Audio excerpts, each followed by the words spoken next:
नमस्कार मित्रांनो,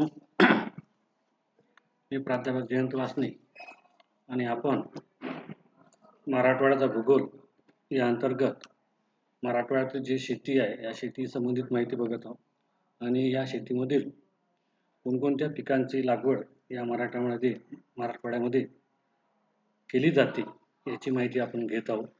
आणि ही माहिती जी आहे ती आपल्याला आज आपण जव्हार या पिकासंबंधित माहिती आपण बघत होतो आणि आपण आजच्या लेक्चरमध्ये बघितलं की हा जो काही आपला मराठवाडा आहे तर या मराठवाड्यामध्ये जिल्हानिहाय ज्वारी या पिकाचे लागवडीखालील क्षेत्र 2006 नुसार आपण बघितलं होतं आणि आज आपण याच ज्वारी या पिकाचे उत्पादन या उत्पादनासंबंधित आपण माहिती बघणार आहोत.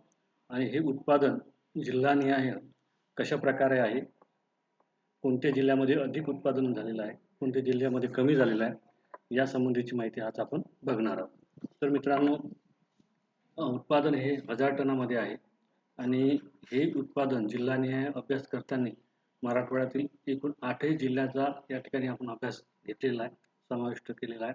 आणि हे 8ही जिल्ह्यातील उत्पादन जे आहे ज्वारीचं, हे उत्पादन आपण एकूण 4 कॅटेगरीमध्ये याला विभाजित केलेलं आहे.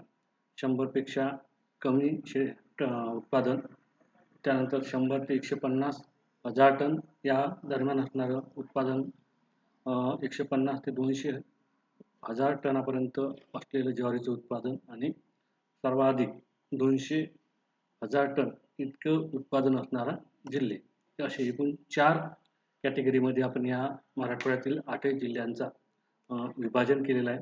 ते कशा प्रकारे आहे याची आपण एक नकाशाच्या आधारावरती माहिती बघूया. आपण या ठिकाणी QGIS मध्ये हा नकाशा जो आहे हा आपण या ठिकाणी तयार केलेला आहे.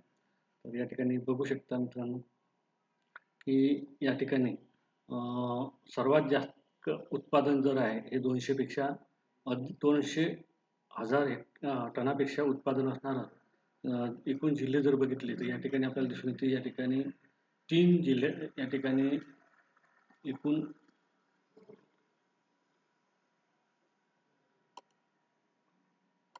3 जिल्ह्यांचा समावेश या ठिकाणी झालेला आहे, ज्यामध्ये आपण बघू शकता अधिक उत्पादन जे 200पेक्षा अधिक आहे परभणी 229, त्यानंतर धाराशिव 276 आणि त्यानंतर आपल्याला लातूर, असे एकूण 3 जिल्ह्यांचं उत्पादन, 3 जिल्ह्यामध्ये उत्पादन हे अधिक असल्याचे दिसून येते. त्यानंतर आपण बघू शकता या ठिकाणी दुसऱ्या क्रमांकावर जे आहे या ठिकाणी जास्त उत्पादन 150 ते 200 या दरम्यान जर आपण बघितलं तर आपल्याला या ठिकाणी सुद्धा 2 जिल्ह्यांचा समावेश या ठिकाणी झालेला दिसतो, ज्यामध्ये बीड आणि नांदेड या 2 जिल्ह्यांचा समावेश आहे. त्यानंतर मध्यममध्ये आपण हा जो ब्ल्यू लाईट दिसतो कलरचा, तर या 2 जिल्ह्यांचा समावेश आहे, ज्यामध्ये औरंगाबाद आणि जालना यामध्ये 100 ते 150 हजार टन एवढं ज्वारीचं उत्पादन या ठिकाणी होताना दिसते.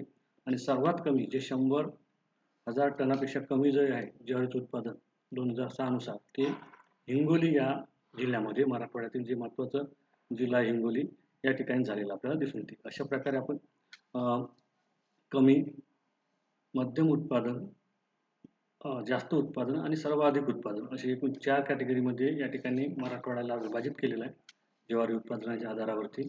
आणि त्या आधारावरती आपण बघतो 1, 2 आणि 3 हे 3 जिल्हे जे डार्क ब्ल्यू कलरचे आहे, यामध्ये परभणी, धाराशिव आणि लातूर या 3 जिल्ह्यांचा या ठिकाणी समावेश झालेला आपल्याला दिसतो.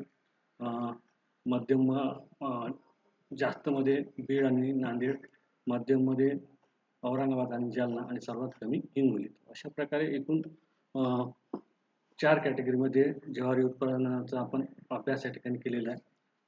मला अपेक्षित आहे की हा पॉईंट आपल्याला या ठिकाणी समजला असेल. आपण पुढचा पॉईंट पुढच्या लेक्चरला बघूया. तोपर्यंत थांबूया. धन्यवाद.